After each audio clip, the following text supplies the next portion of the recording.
बीडमधील विलास घुले हत्या प्रकरणात मयताचे भाऊ रमेश घुले यांनी जिल्हा पोलीस अधीक्षक नवनीत कावत यांची भेट घेत तपासाच्या पारदर्शकतेबाबत मागण्या केल्यात। एसआयटी मधील काही अधिकारी आणि कर्मचाऱ्यांच्या बदल्या करून नव्या पथकाची नियुक्ती करावी अशी मागणी त्यांनी केली आहे। यावेळी रमेश घुले यांनी स्वतःच्या जीवाला धोका असल्याचा दावा करत पोलीस संरक्षणाची मागणी केली आहे।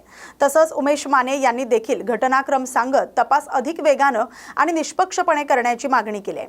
आरोपीच्या कॉल डिटेल्स आणि वाहन तपासणीबाबतही त्यांनी प्रश्न उपस्थित केलेत। त्या दिवशी हानमार करताना पप्पाचा आणि त्यांच्या मुलाचं नाव पप्पाचं नाव घेतलं त्याच्यामध्ये पप्पा कोण बजरंग बाप्पा तुला जीव मारला तरी आमचं कुणीच काही करू शकत नाही।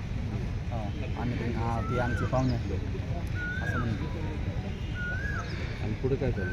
पुढं काय तिथून पुढं आई वडील आणि भाऊजीने त्यांनी सोडवासोडी केल्यानंतर ती निघून गेली। ती मला म्हणले पोळ्याचं आहे आणि तू जिथं दिसतील तिथं तुला खलास केल्याशिवाय राहणार नाही। तू इथून शेत विकून जा, आता तू कोळगंडाच्या अवलाद आहेस, तू महादेव कोळेची आहेस असं म्हणून त्यांनी मला खाली पाडून नरडले दाबलं।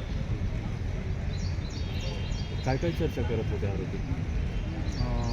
काही नाही सर ते म्हणत होते आमचे तुला जीव बी मारला तरी आमचं कोणी काही करू शकत नाही।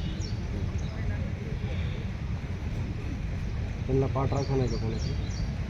त्यांनी कुणाची तरी पाठराखण असेल त्यावेळेसच त्यांनी एवढं धमकी नेऊन एवढं मारतात ना सर। कुणीतरी असं म्हणजे विनाकारण कोणी कुणाला मारू शकतं का? आज माणूस माणसाला कुणाचा तरी सपोर्ट असल्याशिवाय मारू शकतं का? मला सांगा। तुम्ही स्पष्ट बोला ना, कोणाची पाठराखण? काय सौरभ सोनवणेचं नाव घेत होते हॉटेलवर मारताना की ती माझ्या स्वतः सख्या भावाने आणि मित्र असताना त्याला फटदिरीने चाकू घातला, म्हणजे कुणी काय करू शकत नाही मेला त्याच्या। आणि तिथून अंबाजोगाईच्या कॅमेरेमध्ये सध्या कैद आहे, तिथं सध्या तिथपर्यंत सध्या आलं तिथं सध्या त्यांची आमची हातापाय झालेली आहे। किती वाहनं होते ते पोलिसांनी वाहनं जप्त केली का? वाहनं काहीच नाही जप्त केलेले, 9 आरोपी अटक। तुम्ही तिकडं होतात, वाहन कोणती होती? कुठं हल्ला झाला पांढरी कारपी।